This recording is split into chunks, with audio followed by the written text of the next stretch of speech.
श्री राम द्विषष्टितम सर्ग। वानरों द्वारा मधुवन के रक्षकों और दधिमुख का पराभव तथा सेवकों सहित दधिमुख का सुग्रीव के पास जाना। उस समय वानर शिरोमणि कपिवर हनुमान ने अपने साथियों से कहा, वानरों, तुम सब लोग बेखटके मधु का पान करो, मैं तुम्हारे विरोधियों को रोकूंगा। हनुमान जी की बात सुनकर वानर प्रवर अंगद ने भी प्रसन्न चित्त होकर कहा, वानरगण अपनी इच्छा के अनुसार मधुपान करे। हनुमान जी इस समय कार्य सिद्ध करके लौटे हैं, अतः इनकी बात स्वीकार करने के योग्य न हो तो भी मुझे अवश्य माननी चाहिए, फिर ऐसी बात के लिए तो कहना ही क्या है। अंगद के मुख से ऐसी बात सुनकर सभी श्रेष्ठ वानर हर्ष से खिल उठे और साधु साधु कहते हुए उनकी प्रशंसा करने लगे। वानर शिरोमणि अंगद की प्रशंसा करके वे सब वानर जहां मधुवन था उस मार्ग पर उसी तरह दौड़े गए जैसे नदी के जल का वेग तटवर्ती वृक्ष की ओर जाता है। मिथिलेश कुमारी सीता को हनुमान जी तो देख कर आए थे और अन्य वानरों ने उन्हीं के मुख से यह सुन लिया था कि वे लंका में हैं, अतः उन सब का उत्साह बढ़ा हुआ था।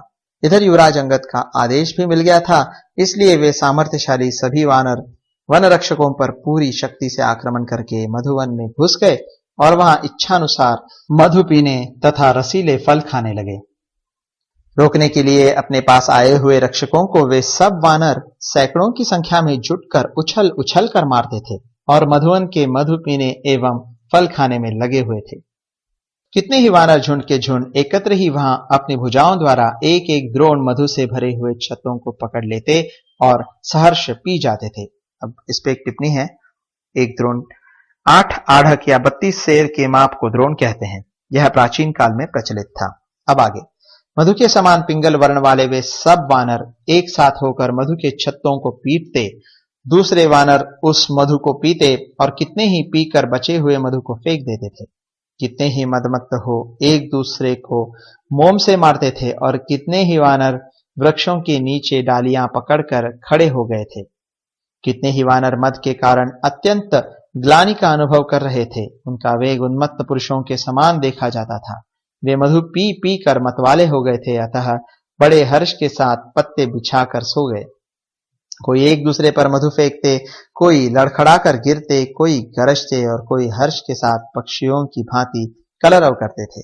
मधु से मतवाले हुए कितने ही वानर पृथ्वी पर सो गए थे। कुछ ढीठ वानर हंसते और कुछ रोदन करते थे। कुछ वानर दूसरा काम करके दूसरा बताते थे और कुछ उस बात का दूसरा ही अर्थ समझते थे। उस वन में जो दधिमुख के सेवक मधु की रक्षा में नियुक्त थे, वे भी उन भयंकर वानरों द्वारा रोके या पीटे जाने पर सभी दिशाओं में भाग गए।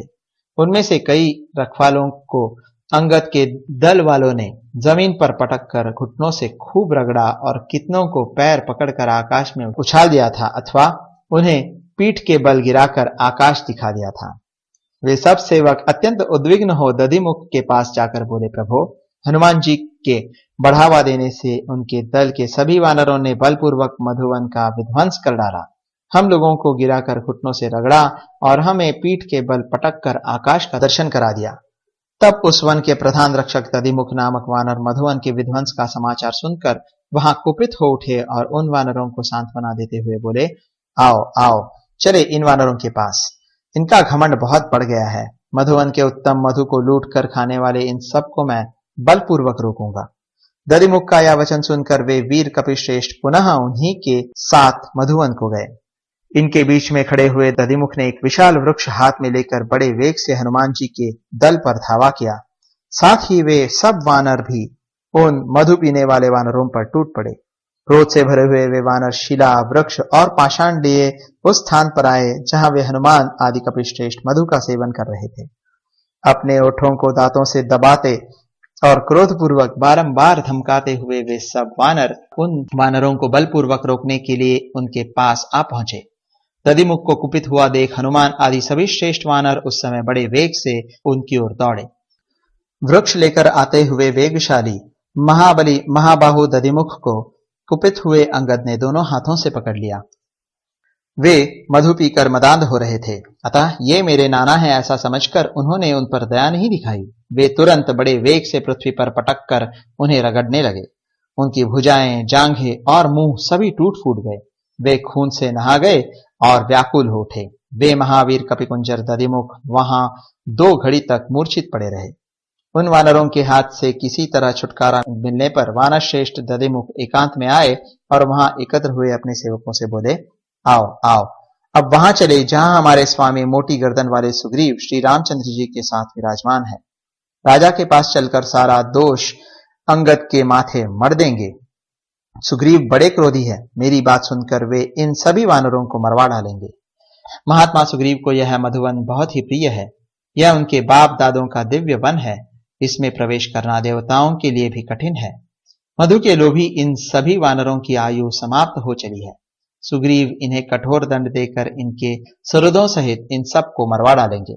राजा की आज्ञा का उल्लंघन करने वाले ये दुरात्मा राजद्रोही वानर वध के ही योग्य है। इनका वध होने पर ही मेरा आमर्ष जनित रोष सफल होगा।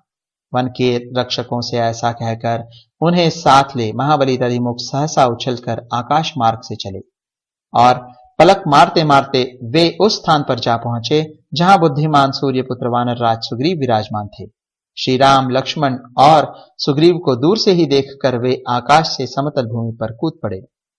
वन रक्षकों के स्वामी महावीर वानर दधिमुख पृथ्वी पर उतरकर उन राक्षसों से घिरे हुए उदास मुख किए सुग्रीव के पास गए और सिर पर अंजलि बांधे उनके चरणों में मस्तक झुकाकर उन्होंने प्रणाम किया। इस प्रकार श्री वाल्मीकि निर्मित आर्ष रामायण आदि काव्य के सुंदर कांड में 62वां सर्ग पूरा हुआ।